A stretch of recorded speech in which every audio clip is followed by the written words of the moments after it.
સાથી બધું કઈ નો આવી બધું વિચાર કરો દર્દી થતા કલાક દવાખાના નથી એ નહીં અરે હે બોલવાનું બધું બંધ થઈ કલાકે જીવાયું એમાં પછી હવે હું રાહત થઈ ગયો તો બંધ થઈ ગયું કામમાં ઘણું થાય 1% જે બીમારી આવે છે લાઇફસ્ટાઇલ ડિસીઝથી આવે છે અને લાઇફસ્ટાઇલ ઠીક કરી લેવાથી તરત મટી શકે છે.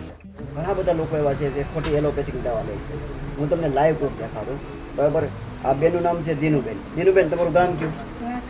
લાખણકાથી. બરાબર, દિનુબેન મારી પાસે 2 મહિના પહેલાં આવ્યા હતા. 2 મહિના પહેલાં તમે આવ્યા એ પહેલાં આજથી 3-4 મહિના પહેલાં તમને શું થતું? પહેલાં ઊંઘ ન આવતી, પછી આ શરીર દુખતું, શરીર ગમન બધું વિચાર કરે એનો હાસો જે છે એ કામ શું થયું હતું તમને? એટેક આવી ગયો હતો? હા, દર્દી થતા બસ 10 એક ધારા. બરાબર, ડૉક્ટરે શું કીધું હતું તમને? દવાખાના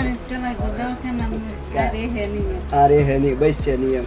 એટલી હાલત ખરાબ થઈ ગઈ હતી અને બોલવાનું બધું બંધ થઈ ગયું એટલે બેભાન જ થઈ ગયા હતા. 24 કલાકે જીવાયું 24 કલાકે તમે પાછા ભાનમાં આવ્યા, જીવાય ટૂંકમાં. જીવ તો ન જોવો હોય પણ ભાનમાં આવ્યા એમ કોણ ને. એવી કન્ડિશન હતી. બરાબર, અને પછી તમે મારી પાસે આવ્યા. બરાબર, મારી પાસે આવ્યા પછી હવે હું સારું મને ઘણું રાહત થઈ ગયું. એમ હું નહીં માનું, ઘણું એટલે હું હાલવા તમને આ જે પગ દુખતો એ બેન છો, બધું બંધ થઈ ગયું હવે તમે હરખા હાલી શકો છો પહેલાં કરતાં. પછી નીંદ, ઊંઘ, પછી તમારા પહેલાં કરતાં કામ નહોતા કરતા, કામ હવે કરી શકો. કામમાં ઘણું થાય મેં અમને શું કર્યું, મેં અમને આખું એક ખાનપીન યાની કે પૂરો ડાયટ ચાર્ટ બનાવી દીધો અને એમની જીવનશૈલીમાં સુધાર કર્યો. બસ ખાલી હકીકત કહું તમને, એમને કોઈ મેં દવા નથી આપી, કોઈ મેડિસિન નથી આપી. કારણ કે આપણો ભરોસો છે ને ખોટો એલોપેથિક ઉપર વયો ગયો છે.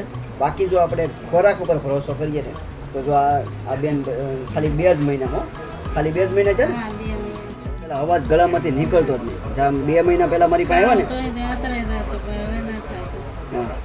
હવે તારે જે બોલો છે ને એ પહેલાં બોલી શકતા નહોતા.